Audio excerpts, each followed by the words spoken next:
In the upscale townhouse complex of Willow Creek, Marcus Thompson had carved out a quiet life. As the city's police chief, he kept a low profile, blending into the manicured lawns and luxury sedans that dotted the neighborhood. Marcus, a black man in his mid-50s, had risen through the ranks with grit and determination, and his sleek black Mercedes parked in the driveway was more than just a car. It was a badge of his hard-won success, a symbol that he'd beaten the odds stacked against him. One crisp autumn evening, as Marcus polished the car's chrome rims in his garage, trouble pulled up in the form of a shiny red sports car. Out stepped Ethan Harlan, the 21-year-old son from Unit 7B, his face flushed with entitlement. Ethan, a lanky white kid with a perpetual smirk, eyed Marcus's Mercedes like it was his birthright. "Hey, you," he barked, striding over. "Hand over the keys. I need to borrow this for the night." Marcus straightened up, wiping his hands on a rag, and met the young man's gaze calmly. "Excuse me? This is my car." Ethan's eyes narrowed, his voice dripping with venom. "You people always get the nice things handed to you. Probably on some handout. Just give me the keys before I make this a problem." The racial slur hung in the air like a slap, but Marcus held his ground, his police training kicking in. He refused, his tone even but firm. Ethan's aggression escalated. He puffed out his chest, threatening to have Marcus evicted. "My dad's on the HOA board. One call, and you're out on the street." That's when Richard Harlan, Ethan's father, burst out of their townhouse, his face red with fury. A burly man in his late 40s, Richard was the picture of suburban privilege, but his eyes burned with something darker. "What's going on here?" he demanded, siding with his son without a second thought. "You heard him. That car's too good for someone like you. Bet you didn't even earn it legitimately." His words turned uglier, laced with accusations that Marcus was dragging down property values, that his kind didn't belong in a place like this. The insults flew, racial epithets that made Marcus's blood boil, but he stayed composed. Richard shoved Marcus hard, then swung a wild punch. Marcus dodged effortlessly, using his defensive training to deflect without striking back. He pinned Richard against the garage wall just long enough to de-escalate, but the damage was done. From the porch, Karen Harlan, Richard's wife, watched with wide eyes, already spinning her tale. "He's attacking us," she shrieked into her phone, dialing 911. "This black man is assaulting my family." Marcus pulled out his own phone, calling dispatch calmly, reporting the assault and the threats. Sirens wailed as two officers arrived. Mike, a grizzled veteran with 20 years on the force, and Alex, a fresh-faced rookie eager to prove himself. They pulled up, lights flashing, and immediately gravitated toward the Harlans, who played the part of terrified victims to perfection. Richard clutched his arm dramatically, claiming Marcus had lunged at him unprovoked. Ethan nodded vigorously, adding that Marcus had threatened them with eviction, twisting the story inside out. Karen sobbed, insisting they'd done nothing wrong. The officers bought it hook, line, and sinker. Mike eyed Marcus suspiciously, barking orders. "Hands where I can see them. Toss your wallet on the ground slowly." Alex flanked him, hand on his holster, treating Marcus like a suspect while the Harlans stood free.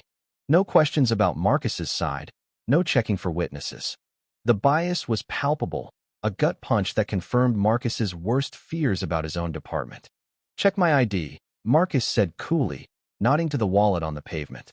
Mike picked it up, flipped it open, and froze. There, staring back, was Marcus's badge, Chief of Police. Alex's eyes widened. He snapped to attention, stammering apologies. The Harlan's smug expressions shattered into disbelief, then terror as the truth dawned. "That's impossible," Richard sputtered. "He's lying." Marcus took command, his voice like steel. "Officers, you've just demonstrated exactly why trust in law enforcement is eroding. You assumed based on appearances, ignored protocol, and let bias cloud your judgment." He recapped the incident, the demands, the slurs, the assault while the Harlans squirmed. "Arrest the father for assault and battery. The son for intimidation and harassment. We'll deal with the mother later for false reporting." Chaos erupted. Richard lunged at Marcus again, screaming threats about lawsuits and connections. Karen wailed hysterically, clutching Ethan, who dissolved into sobs, begging for mercy. Mike and Alex, red-faced and compliant, cuffed the pair amid the neighbors' gathering stares. As the patrol car pulled away, Marcus felt a mix of grim satisfaction and bone-deep exhaustion.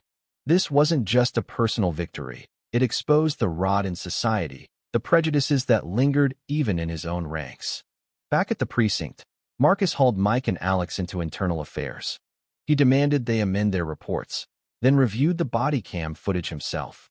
It painted a damning picture of their mishandling. Digging deeper into the Harlans, the investigation uncovered Richard's shady past, a trail of fraud, mounting debts, and a web of deceptive businesses. He'd been running a shell company called Patriot Investments, funneling money through bogus real estate deals. But it went darker. Financial forensics revealed ties to extremist groups, donations to hate organizations, purchases of weapons and paramilitary gear. Karen's social media was a goldmine of racist rants, veiled threats, and cryptic posts about a major acquisition that hinted at something big. Ethan wasn't innocent. His messages showed complicity, boasting about taking back what's ours. ATM surveillance caught Richard withdrawing large sums, and warrants for their devices and property lists exposed stockpiles. Surveillance led to a rundown warehouse on the city's outskirts, a hub for the hate group. Marcus authorized a SWAT raid, the team storming in under cover of night. What they found chilled everyone. Crates of assault rifles, explosive materials, Confederate and Nazi flags fluttering like omens. Blueprints detailed a bomb plot targeting the upcoming Unity Day Festival, a multicultural event celebrating diversity. The major acquisition was a cache of detonators smuggled in. In a coordinated sweep, arrests rolled out. Richard and Ethan, already in custody, were slapped with new charges. Karen was dragged from her townhouse in handcuffs, screeching about injustice as neighbors filmed on their phones. Associates from the group were rounded up, their network crumbling.